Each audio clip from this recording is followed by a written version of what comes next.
ప్రభు నామంన అందరికీ శుభోదయం.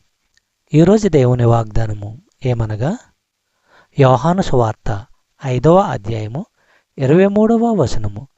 తండ్రిని గనపరచునట్లుగా అందరూ కుమారుని గనపరచవలెనని తీర్పు తీర్చుటకు సర్వాధికారము కుమారునికి అప్పగించి ఉన్నాడు.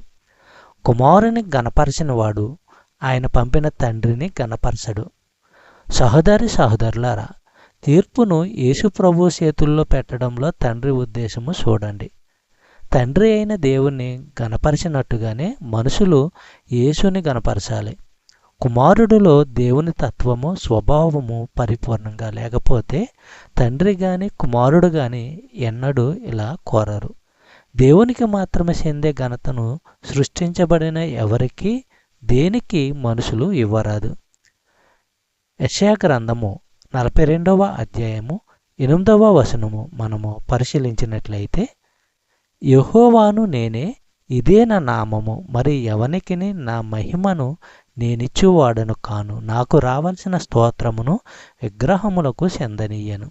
చెప్పబడిన వాగ్దానము దేవుడు దీవించి ఆశీర్వదించును గాక. ఆమేన్.